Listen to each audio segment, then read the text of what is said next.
as refugees, being able to go to childcare, to school as soon as possible. This is really important.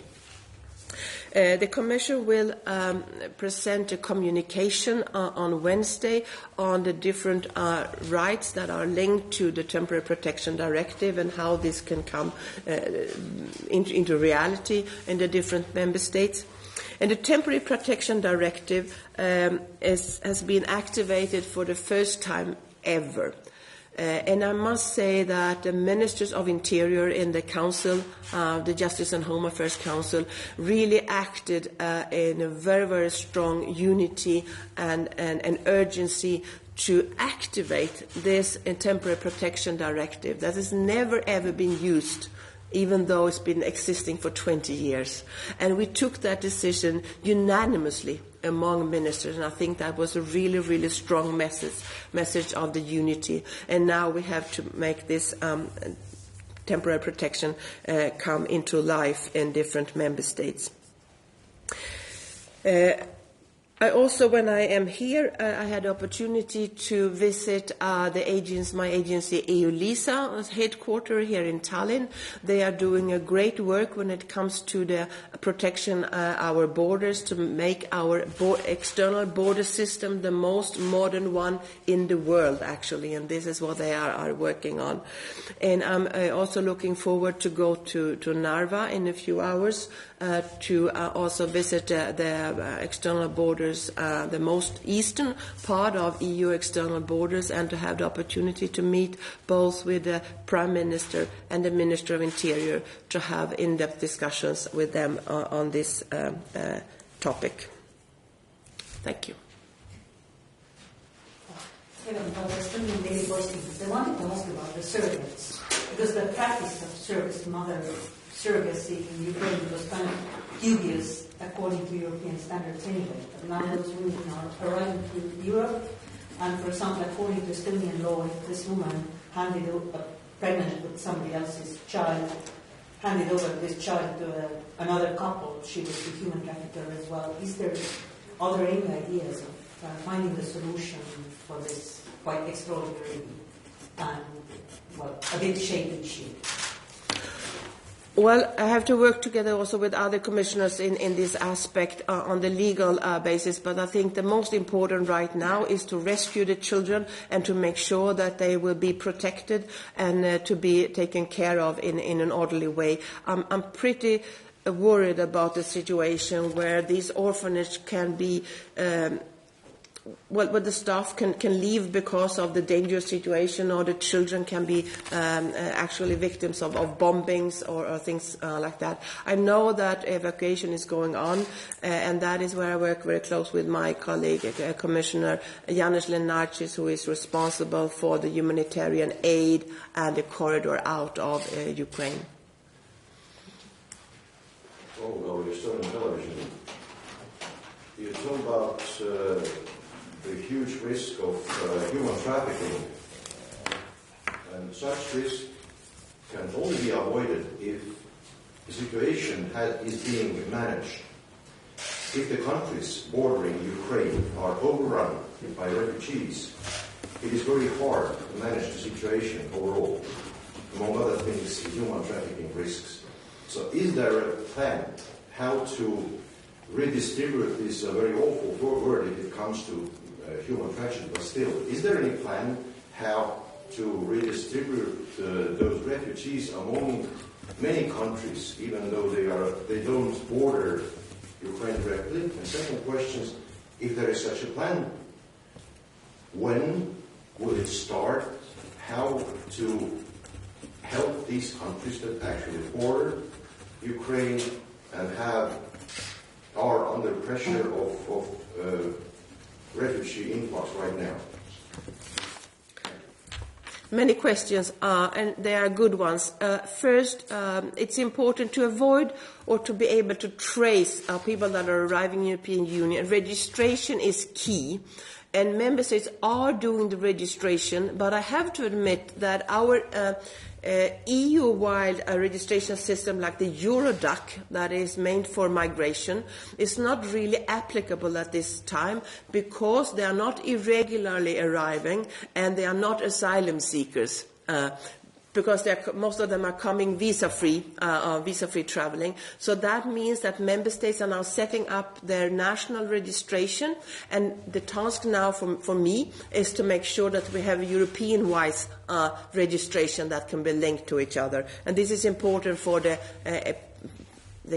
possibility to trace where people go so that children, for example, don't go missing.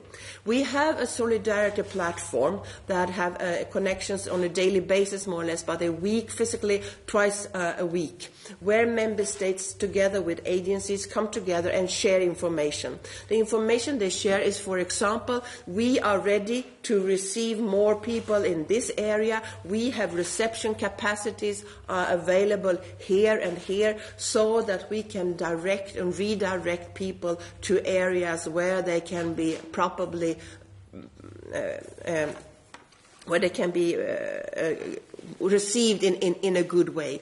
This is what we're going to scale up to make sure that not all pressure is on the countries that are neighboring Ukraine. We need also people to go further on to other member states. I'm reaching out also to third countries on this. For example, Canada that already said that they are ready to take an unlimited number of Ukrainian refugees. We reach out to US, to UK, and this is something I'm going to discuss tomorrow, for example, with the Canadian minister directly, how we can facilitate also those that would like to go to a country outside the European Union. So it's necessary that we have the possibility of a fair share of the burden to receive these people. They have, and as I said, an unprecedented warm welcome, but there are limits, of course, on how many people you can receive in a specific country in a specific time, especially when it comes to, for example, the capability for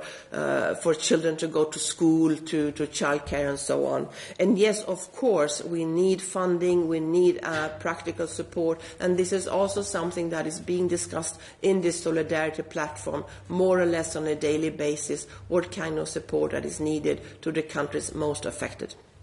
Does that mean that, for example, in Romania, Poland or the Baltic states, we will see the situation when people who are already here, who have been organized into schools or kindergartens, are again put on planes to send them away, for example, to Canada, to Germany?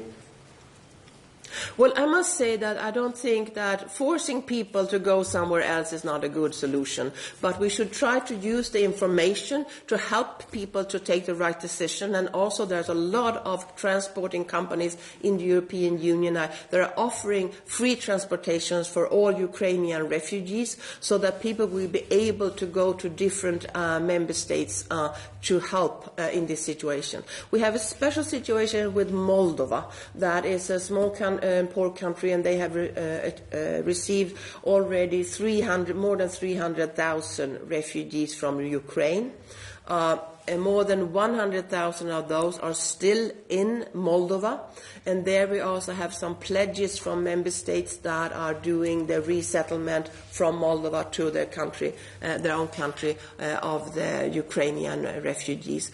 But at this stage, the Ukrainian citizens have the right to move freely in the European Union, and we should help them to do so. Okay, thank you.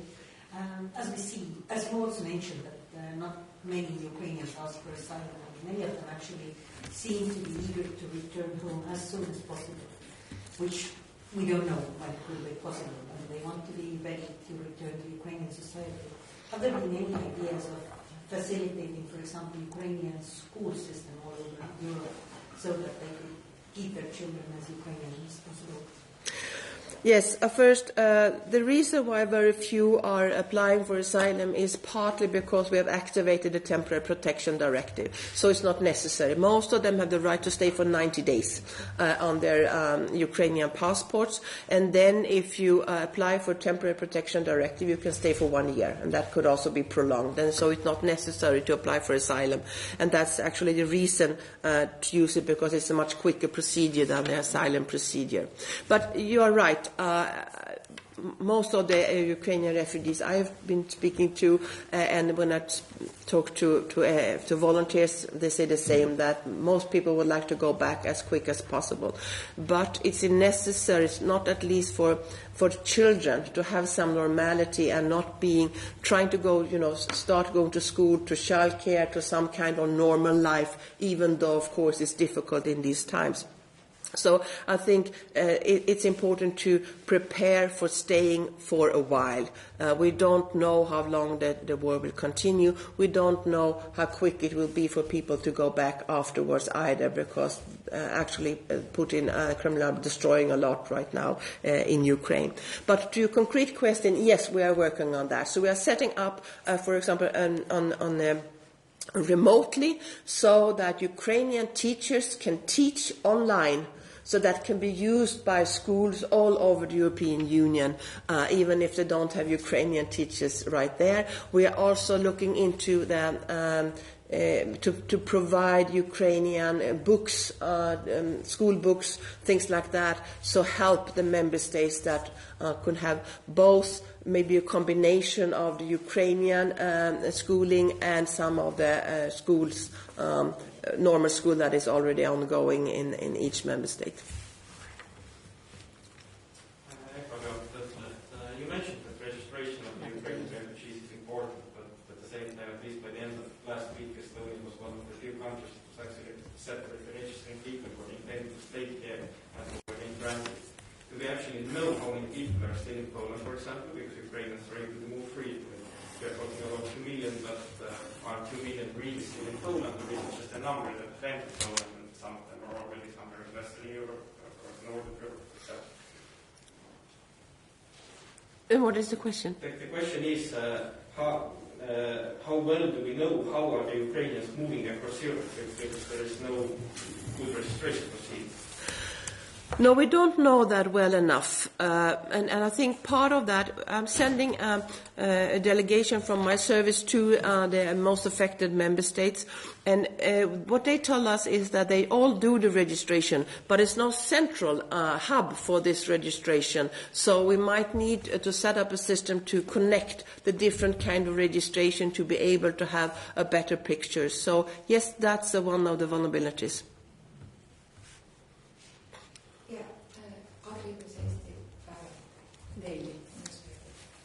You mentioned already a little bit about transport. I just wanted to ask, is there some more general plans about how to organize this transport for people? Because as I understand, a lot of the refugees, even though they have the right to move freely around Europe, a lot of them still don't have any resources. They really don't have any money and to organize the transport themselves to other countries. You mentioned that some private companies, I understand, are organizing it. Is there some more general plans about the transport? Yes. First, maybe you're aware we have a EU website with all the information to the Ukrainian refugees, where you can get access to all the information in different member states, which kind of transport companies that will offer free transportation, where you don't need to pay if you're a Ukrainian refugee. So this is an important web page that we need to spread the information to all people that are coming, that they can have it there. Then we have the Solidarity platform, where we are coordinating these issues. And this is an area where I think we need to do more. We've been very much focusing on the acute situation where they arrive. Now it's time for people also to move on to other countries. And I think it's also important to see how the burden sharing, so that member states should take their share a bit here to step in to welcome people and also to tell them where it's good to go to be welcome, where there are capacity, where, for example, to make sure that children have the access to go to school as soon as possible, and also the possibilities for adults to have a job. We are now trying to set up a hub or website, an EU talent pool. There are some embryos already in Romania and Portugal for the Ukrainian refugees to be able to match people that would like to have apply for a job, and employers that are searching, and especially those companies that really would like to encourage Ukrainian refugees to come and work for their companies. So this would also help, I think, to find your right place in the European Union when you look into jobs and possibilities for school for your children. Countries bordering former Soviet Union have large population of Russians or Russian-speaking people. Many Russians and Russian-speaking people in this area might be Putinists. Do you see a danger of tensions or possible instability? Bear in mind that the refugees from Ukraine meet Russians. Among those might be many Putinists. Well, you can always put a lot of risks, but I would like to rather stress the opposite. This was what I discussed just 1 hour ago at the Internal Security Service, and I was convinced that also there is a good possibility that this could be managed in an orderly and good and peaceful way. So I think we are talking, the EU member states, we are democracies, we are working, we are living together, even with different language and different communities, and I think that we should build on that.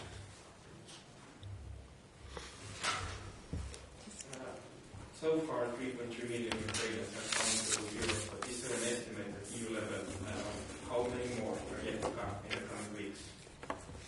It's very difficult to predict, but I should say that there will be many more millions to come. Yeah. Did I understand right that you mentioned that there have already been some human trafficking cases of children? Can you talk more about that? We have very few reported ones, but we have quite alarming reports from police that see this risk. We have it from NGOs. We have it from women's organization inside Ukraine, where women, they know that women have left, have gone missing. So, and we know from experience that this is very, very often the case. So we should not wait until we have proof of a lot of trafficking, because then it might be too late. So that's why I'm putting this. We have to have really, really awareness raising on this. Of course, the big majority of those that are picking up people on the EU side of the borders are there to help, genuinely, and in solidarity. But there are always some criminal elements that try to sneak in and to use this opportunity. They say we are offering shelter for women and children, and then that turns into something else, and people are in a very vulnerable situation. So this is, I know in many member states the police are going to check every car that is waiting for people, and I think it's the awareness raising here is extremely important.